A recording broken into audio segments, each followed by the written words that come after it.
Tonight, the unflinching spirit of Australia. Happy Australia Day! Sydney comes alive on a hot and happy Australia Day in every suburb and street from the west to the water. I love this country. It has given me so much. A showcase of what it means to be an Aussie. But there was pain as well. Thousands march in an Invasion Day protest in the city. Police intercept this gang on a North Sydney train led by a notorious racist. A teenager killed in a freak boating accident in our south. Our new Australians of the year, the inspiring story of two Sydney professors. And the Aussies collapse as the West Indies catch fire at the Gabba. This is 7 News with Angela Cox. Good evening. It has been a remarkable day of reflection and celebration. People of all backgrounds marking what it means to be Australian. The date might be divisive, but the sense of pride in our great nation runs deep and was on display from our beaches to the bush. Under sweltering summer skies, thousands came on land and sea to mark Australia's Day, beginning with the light, a city's symbol adorned with the faces of forever, as nation and First Nations flags were raised as one. On the sands at Bondi, a dawn reflection and commemoration. At Barangaroo, ceremony sharing culture. Ceremony of cleansing. Reminders January 26 changed everything. The Gadigal people couldn't have known what those ships carried with them. It's a day of mourning for my people. We need to start this day with honour and with respect. As we honour the oldest living culture in the world and celebrate all that it means to live in and on this unique land. A country that's inclusive and respectful, free and fair, a country united as a single people, Waggalora, one mob. Its anthem in the language that was already here.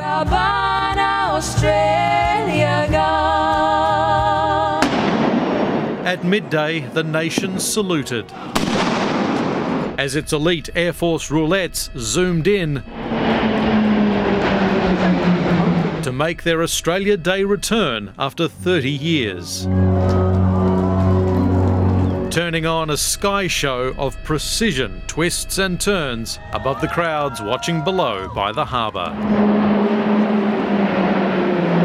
Taking in the sounds and smells of a sausage sizzle celebration. The great Aussie barbecue with a taste of the farm to go with the taste from the farm. Our kids had never been to the city, so it was all a new experience to them, and it's been wonderful. Hot as anything, it's so iconic, totally Australia. Arriving 10 years ago for Jose. I love this country. It has given me so much, and with my family, we owe everything to Australia. We're very proud Australians. My father died for this country. To be really blessed that we live in such a great country. I'm thankful to be Australian, and so I'm glad of a day that everyone can celebrate and hopefully join together. Take your marks! January 26 traditions from racing wheelchairs to ferries, free to floor it on a new course cleared of traffic. Yes, it is the May Gibbs. Give them a massive round of applause. Fun on the water, even for the tugboats. The harbour bustling with boaties, vessels dressed for the day. Whether it was a day on the water, day on the barbie, or just a day off. You can always find something to whinge about, but there's nowhere better, believe me. Paul Kadak, 7 News. The big Australia Day concert is about to begin at the Opera House. Jodie Lee is there. Jodie, for those lucky enough to have snagged a ticket, there's a treat in store.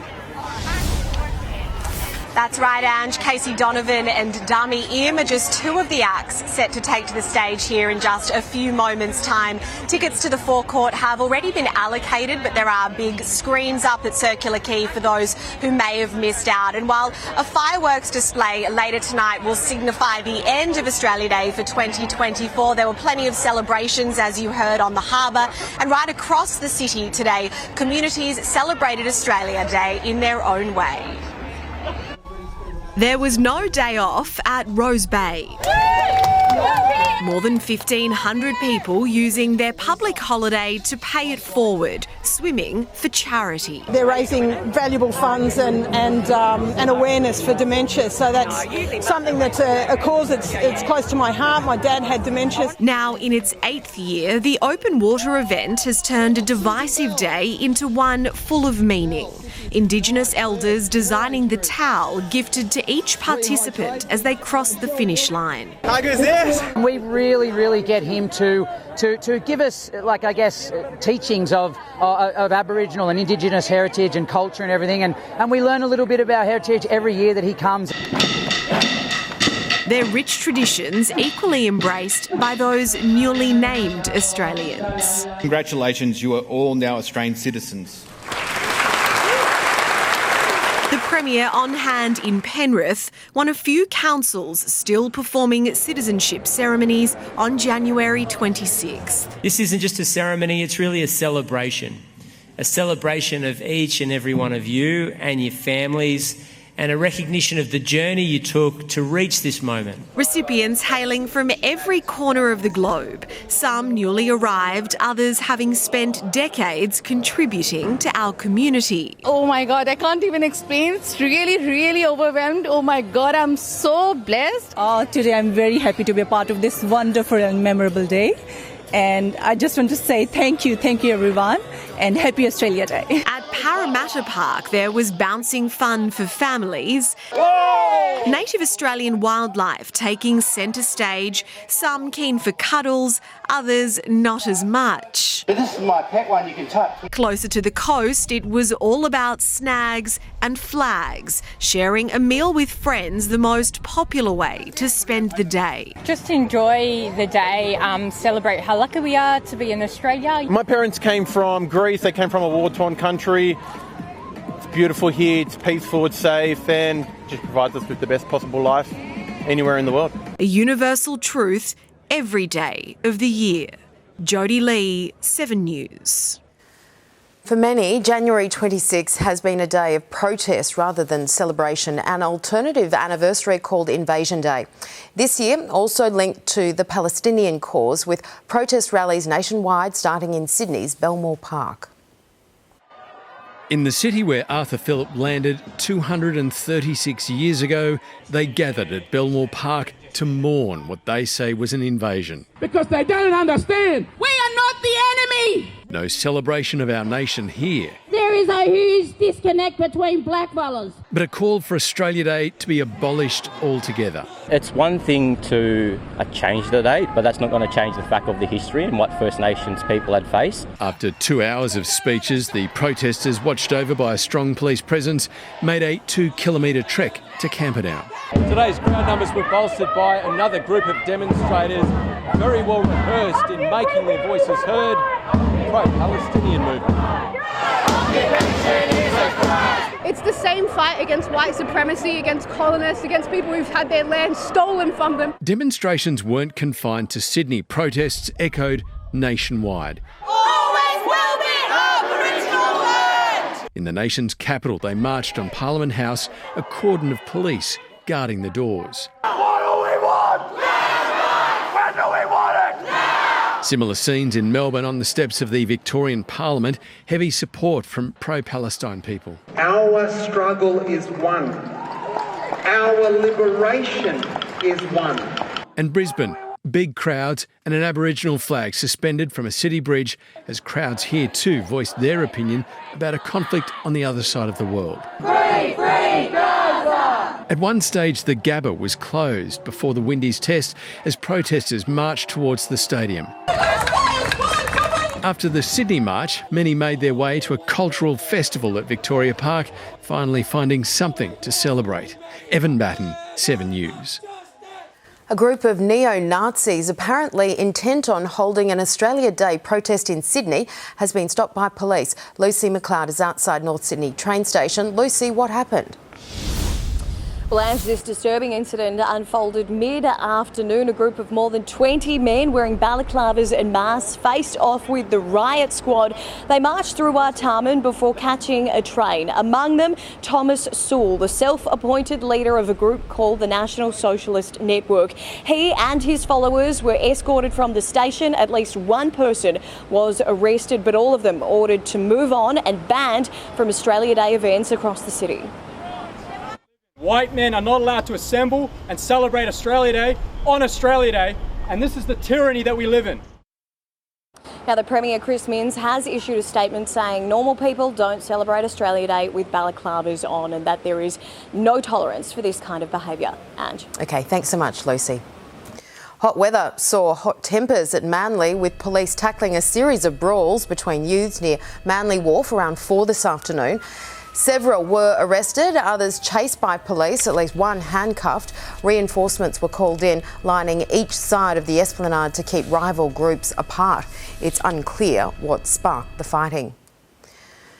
A boating tragedy has claimed the life of a teenage girl in Sydney's south. Lifesavers were also kept busy performing dozens of rescues at packed beaches as Sydney sizzled through the third day of a summer heat wave, with temperatures nudging 40 degrees. On a day that draws people to water, there was little joy amongst a crowd of onlookers at Grays Point near Port Hacking. The aftermath of a boat crash between two tinnies which left a 16-year-old girl with critical injuries. She died later in hospital.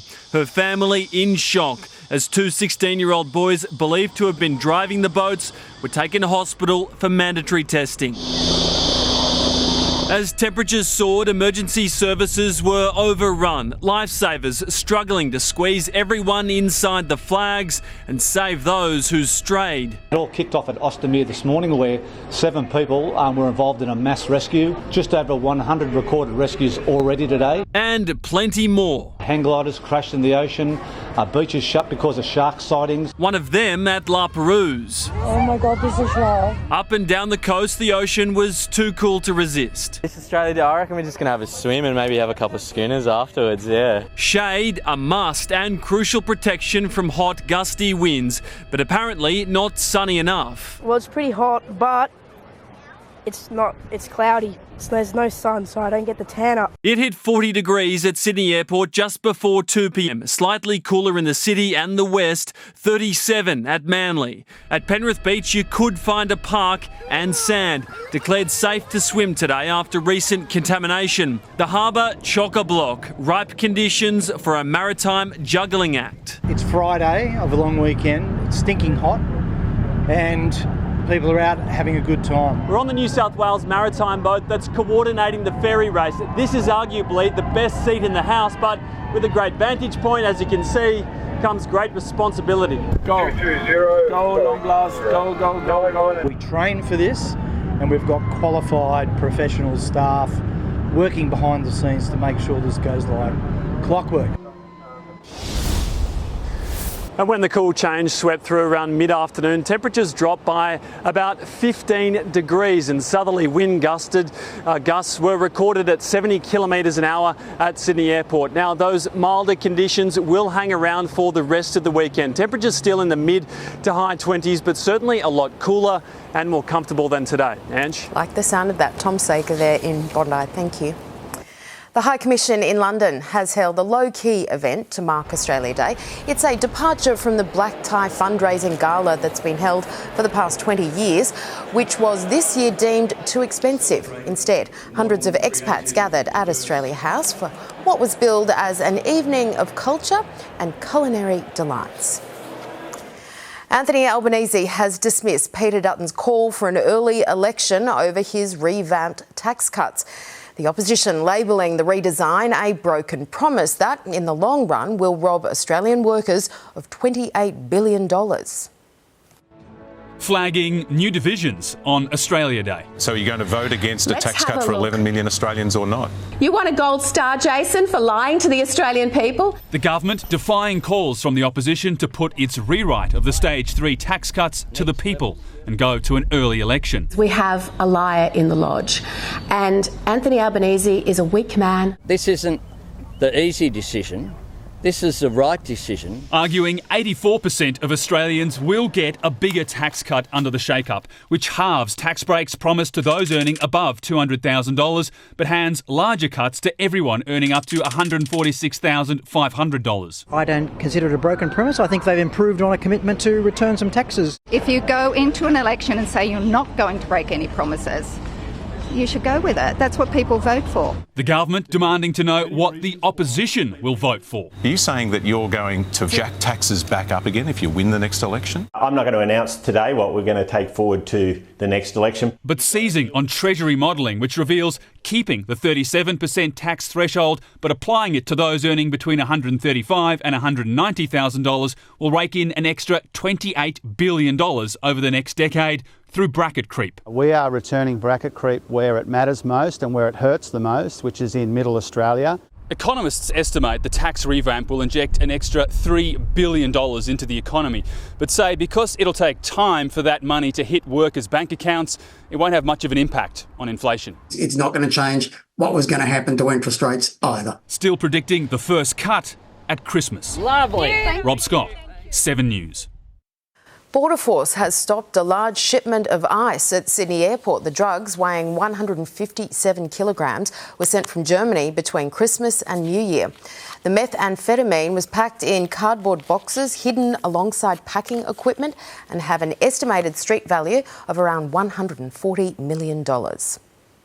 Queensland has been hit by its second cyclone in as many months. Kirrily slammed into Townsville, bringing down trees and power lines and leaving tens of thousands of people without power. Kirrily crashes into Queensland, bringing down trees and power lines. Boats broke their moorings, the Skylark no match for cyclonic winds. Hello? Fortunately, no one was on board. Category 2 system made landfall around 10 last night. Oh, the lightning. Most people stayed indoors, except one lone backpacker spotted by our news crew. Well, I'm from Scotland, so I thought I'm normally used to this kind of weather. He'd just arrived by bus from Cairns. It's chaos, trees everywhere, crazy wind. Dropped to his hostel that was hosting a cyclone party. One of many. More than 250,000 people were in the path of the storm. Kirrily reached Category 3 in the hours before it crossed the coast, but lost strength on approach. The strongest recorded wind gust on the mainland was 107 kilometres an hour at Alva Beach. Yeah, it was a bit scary actually, it was fairly windy. On Hamilton Island, winds reached 115 kilometres per hour.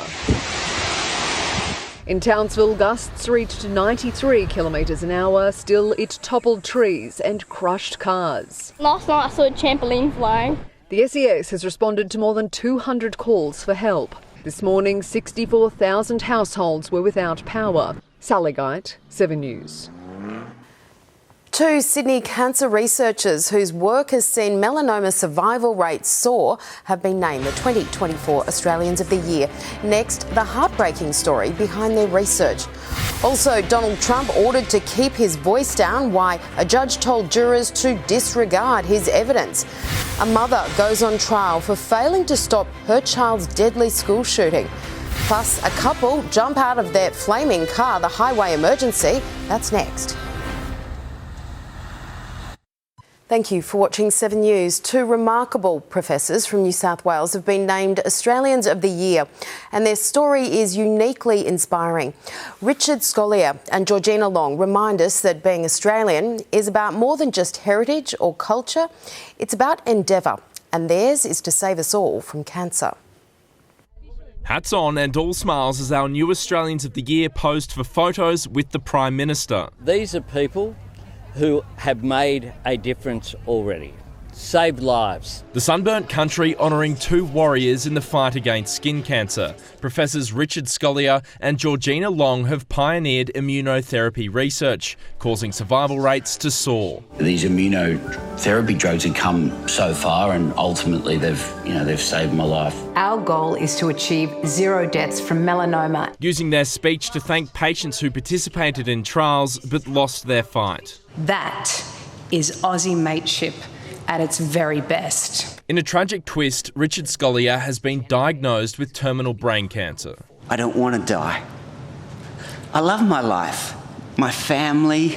I have so much more to do. Including sacrificing his body for science in a world-first experiment, ignoring traditional treatments, receiving immunotherapy before removing the brain tumour. The data we have generated from this fearless approach is already changing the field. From the field of sport, 6 gold medals for Emma McKeon. Our most decorated Olympian is now Young Australian of the Year. It's all different kinds of feelings, but it's all equally special.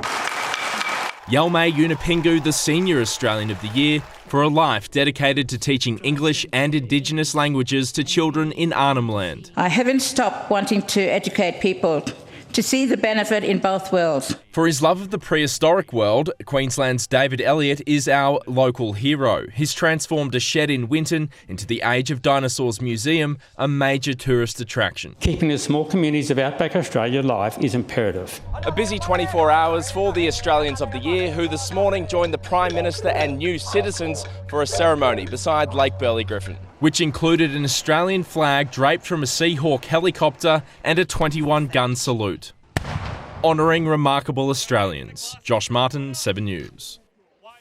2 people were forced to jump from their car on the Hume Highway at Yerrinbul after an engine fire broke out in the early hours of this morning.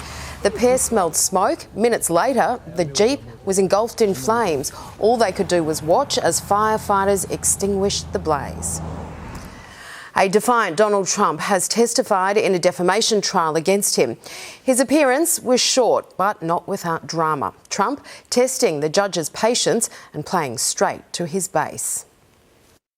Departing Trump Tower for a hotly anticipated courtroom stand that, in the end, lasted just 3 minutes. The presiding judge, wary the former president would turn his court into a campaign stop, warned Trump to stick to the questions. I just wanted to defend myself, my family, and frankly, the presidency, Trump said, when asked if he ever intended to hurt his accuser, E. Jean Carroll. His answers appeared to stick within the boundaries of what he is allowed to say. So that might be the real news today.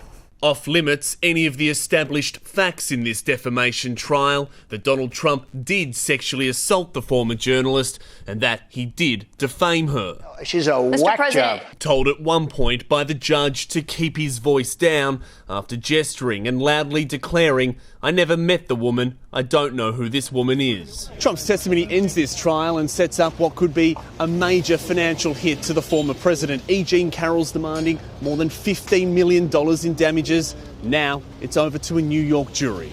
In New York City, David Woywood, 7 News. A mother is facing trial in the US for allegedly failing to stop her son carrying out a deadly school shooting. Jennifer Crumley's 15-year-old boy killed 4 students in Michigan. Prosecutors say she was aware of her son's poor mental health and still bought him a gun 4 days before the shooting. She's pleaded not guilty. Her husband will also face trial, the first parents ever to be charged over a school shooting committed by their child. More than 1,000 people have been recognised with a spot on the Australia Day Honours List. Next, ordinary people doing extraordinary things. Also, traffic hazard, 1 car on its side, an inner west smash.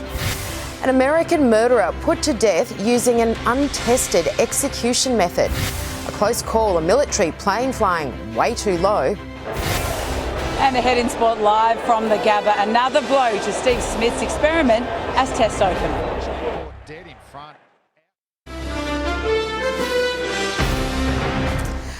More than 1,000 Australians from all walks of life have been recognised in this year's Australia Day Honours List. The recipients include some of the country's best-known faces, including former Sunrise host David Koch, honoured for his service to media. He was the face of breakfast television.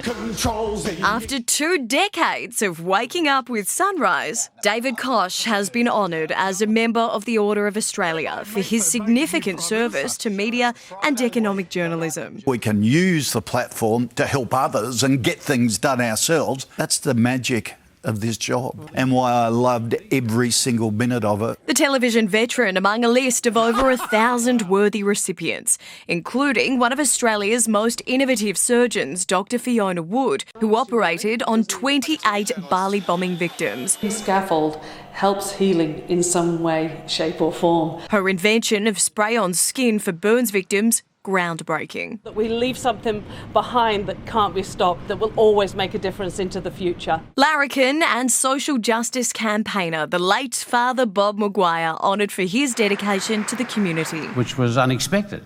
What's this? Serving the church for half a century and establishing his own charity to support those who need it most. He wanted to make sure that nobody was left behind. Those in the arts also recognised, including the man behind the international superstardom of In Excess. Chris Murphy, saluted for his influence on Australia's music scene. Man was such a dynamic visionary, and he could go on his own to the big guys at Columbia and Universal and just stick up for Aussie guys. And the brain behind the books of our childhoods. And there were 6 fluffy yellow chicks. Award-winning author Pamela Allen praised for her 40-year career writing picture books. At the end of your life, it's very rewarding to know that what you spent your time doing is valued by the community. Ordinary Australians doing extraordinary things. Now national treasures. Lucy McLeod, 7 News. Rightly so. 3 people have been taken to hospital following an early morning multi-vehicle crash in Homebush West. Emergency services were called to Centenary Drive just after 8:30, finding 1 car smashed into a traffic pole and another on its side. All lanes have since been reopened and all diversions lifted. There is controversy raging in America tonight after Alabama found a new, untested way to execute prisoners. It's used nitrogen gas for the first time after the country's highest court refused to stop it. In this Alabama prison, Kenneth Smith, known for his role in the late 80s stabbing murder of a preacher's wife. The preacher had hired him to do it. From tonight, though, the death Smith will be most famous for is his own. Smith was pronounced deceased by physicians at 8:25 p.m. Central Standard Time. The 58-year-old died from pure nitrogen inhaled from a mask as he lay strapped to a gurney in Alabama's death chamber. I'm terrified. It started when I was on the execution gurney last November. Smith last month, recounting how in the same death chamber, officials botched his first planned execution by lethal injection. Today, they waved off a global outcry and used a method untested in executions. It's a sad, awful day for everyone, no matter what your perspective is. Though in the 21 US states that still execute prisoners, interest. We want to see how well it works, how fast it works, and how efficient it is. Witnesses say Smith shook and writhed for some minutes after the execution began. From the murder victim's family, we're glad this day is over. And yet America may just be beginning its use of nitrogen gas on death row. In the United States, Tim Lester, 7 News. Former Spanish soccer boss Luis Rubiales is set to stand trial for kissing player Jenny Hermoso after her World Cup victory. A judge concluding the incident in Sydney was not consensual. Prosecutors are also accusing several Spanish football executives of trying to coerce the player into saying it was a mutual kiss. Lawyers now have 10 days to formally request a trial. A Turkish military plane has been spotted flying at dangerously low altitudes. The aircraft encountered technical problems during a training exercise and had to make an emergency landing, forcing it to skim over a busy road and a stadium. None of the crew was injured. The fight over who invented a much-loved curry dish is heating up and headed to court. It's a battle over butter chicken and who can claim bragging rights for the original recipe. Mild and creamy butter chicken, a takeaway favourite, now one of India's most famous exports. It was invented nearly 80 years ago. But just who came up with the recipe is going from a kitchen to the courts. This fight is more slippery than all the butter in the butter chicken. The descendants of these men are in the culinary knife fight. The pair worked together in Delhi in the 1940s. Their families have since opened their own eateries and both claim to have created the original butter chicken. The argument has now reached the Delhi High Court. Recipes are very, very personal. People hold them very close to their hearts. While the world is loving it, in India, a battle has erupted. The legal fight has India talking about which dynasty should be crowned the butter chicken creator. Butter chicken. Restaurant Moti Mahal believes they invented the dish and are suing Daya Arganj, who trademarked the tagline "Inventors of Butter Chicken" in 2018. Heavyweight restaurants battling it out. I think it's $250,000 is at stake, and its honour at stake. The next court hearing is in May. I mean, I was also not expecting it to become such a big news because, I mean, the question now is who invented the butter chicken, and I think the world will know soon. The fight expected to be spicy. Graham Butler, 7 News. Powerball soars to a record-breaking $200 million next, the mad dash for tickets. But just how good are your chances of winning? Also, the incredible moment, a church steeple comes crashing down. And soon in Sport Live from the Gabba, the king of Rod Laver Arena dethroned. Novak Djokovic crashes out of the Australian Open. For 40 years, Mark Ferguson has been part of our lives. So many people have to start all over again. For most of our lives, he's been reporting to you. They are hopeful that there are still people alive. Through the big moments. Tonight, Israel is at war. Through the tough moments. It really does bring home what you went through. And the ones when we all come together. History making for the Matildas. He's dedicated 40 years to serving Sydney. Bringing the news home every night is a privilege. And every night, Mark Ferguson brings that lifetime of experience to 7 News.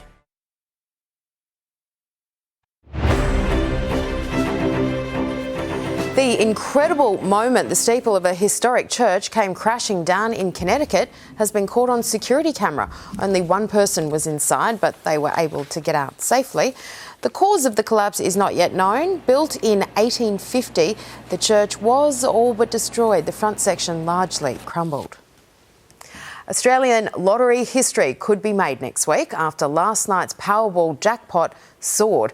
A record-breaking $200 million is now up for grabs. Already in the running, but what to do with $200 million? A penthouse in Broadbeach. I'll go to Vegas. I talked to my financial accountant, the wife. Surely there'd be some leeway if he landed the next Powerball prize after last night's draw. And tonight's Powerball was number 10. Proved unsuccessful. There were no Division 1 winners, so it has jackpotted to that record-breaking $200 million for next Thursday night's draw. The most on offer in Australian lottery history, leading to a mad dash for more tickets. Didn't do any good, but Kathy won. Yeah, how much did you win? $12. What are you going to buy with that? Probably another ticket.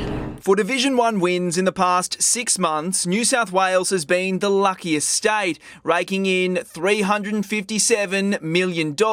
Victoria close behind, $200 million in winnings. Third was Queensland, scoring $70 million.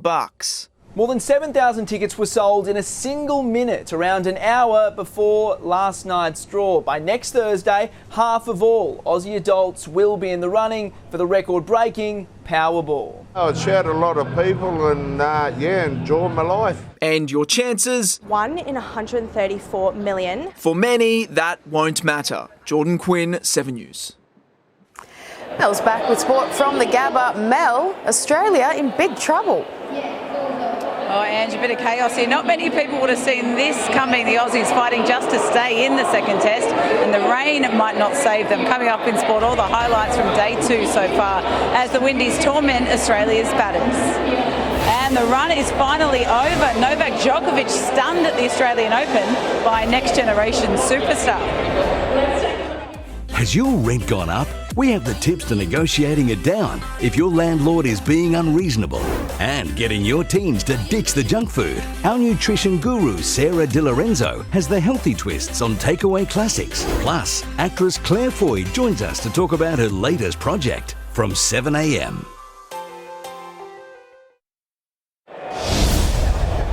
Welcome back to the Gabba, where Australia are being humbled by the West Indies after the visitors staged a fight back last night to finish all out for 311. The Aussies are struggling at 5 for 93 on day 2. Steve Smith and Cameron Green doing little to prove the doubters wrong.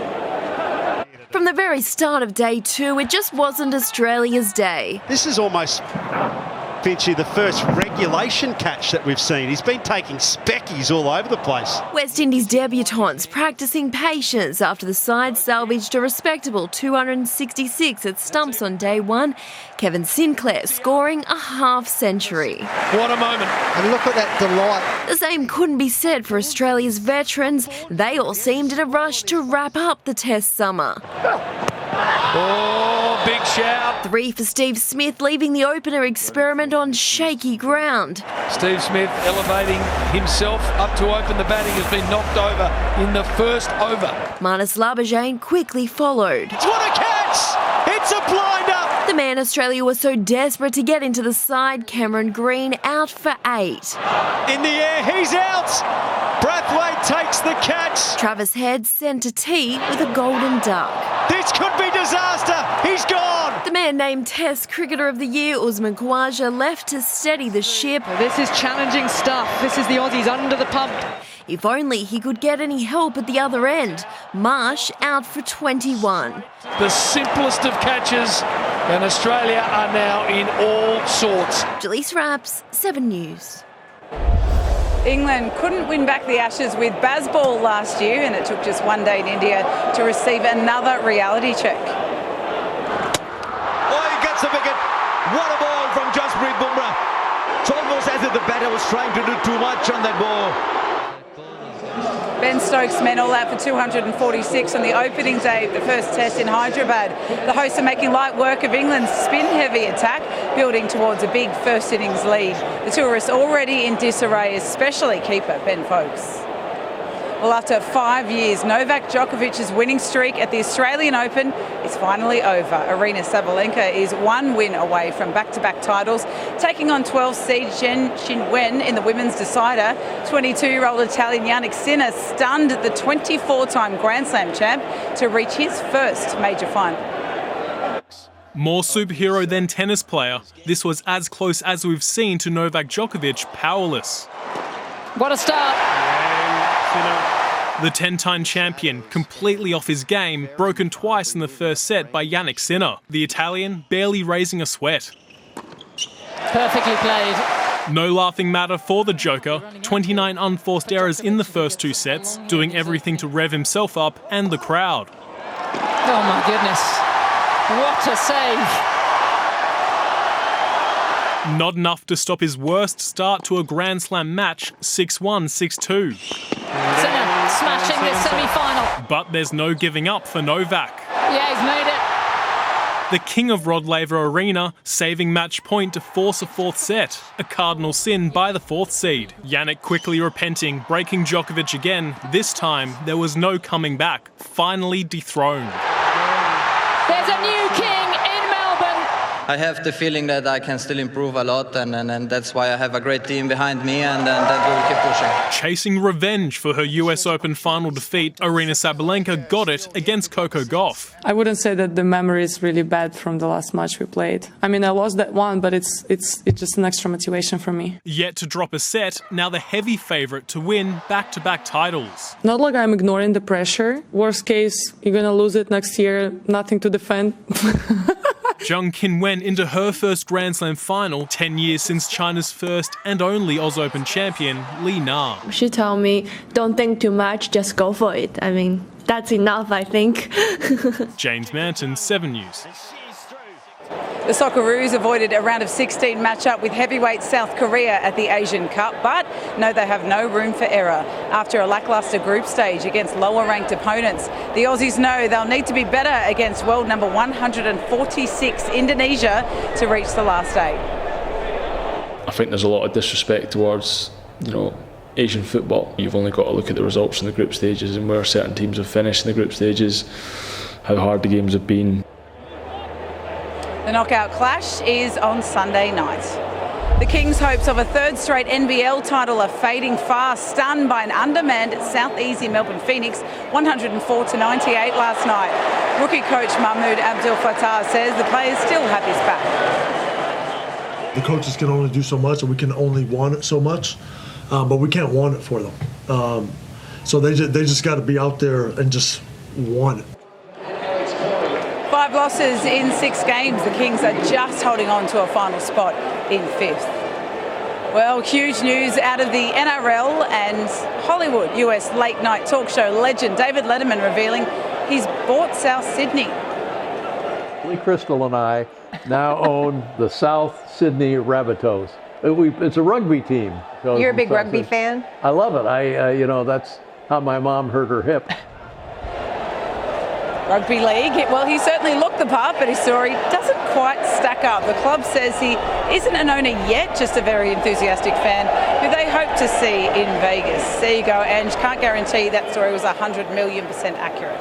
Yeah, no, exactly. And he certainly needs to learn that it's rugby league, not union. Thanks so much, Mel. Thank you.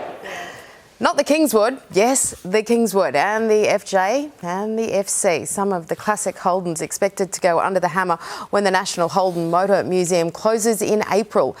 The museum in Echuca, Victoria has been around some 40 years. The owners want to sell but can't find a buyer. Most of the cars are on loan, but 7 classic Holdens and tons of paraphernalia will go to auction in May. Now, Paul Kadak's here with Sydney's weather, and Paul, air conditioners were working overtime today. Angela, a sweaty Australia day indeed. Thankfully, things are looking much cooler for the rest of your long weekend. Details up next. Tonight's 7 News headlines. Australia Day celebrations are still kicking on. The Opera House concert and fireworks on the harbour tonight. And a group of neo-Nazis have been escorted away from North Sydney Station and effectively banned from Australia Day events in the city. Now, here's Paul with Sydney's weather. Paul. Angela, thank you very much. Good evening. Well, summer certainly didn't take a day off today. Some suburbs tipping over 40 degrees before that southerly change brought some relief. The city reaching a top of 39 just after 2 o'clock this afternoon before the southerly arrived, which saw temperatures drop 10 degrees in just 20 minutes.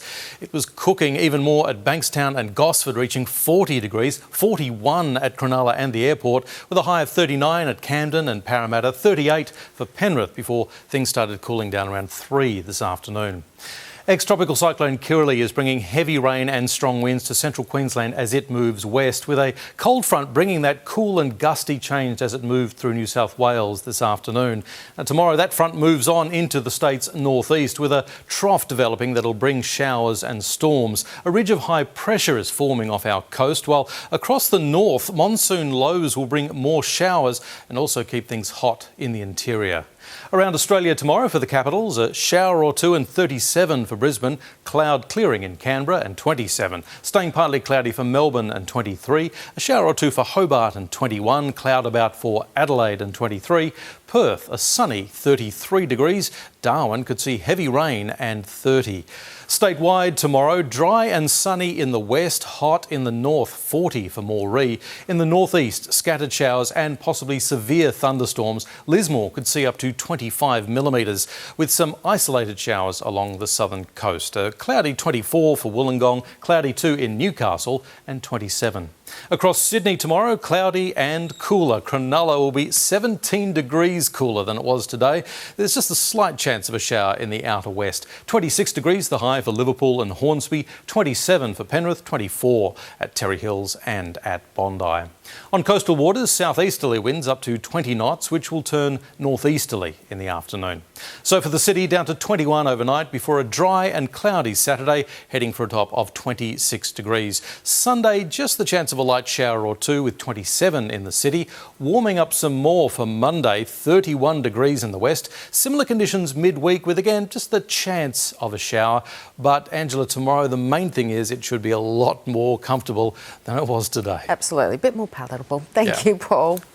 That is 7 News for this Australia Day. We'll have updates for you throughout the evening. I'm Angela Cox from all of the team. Thanks so much for your company. Have a great night.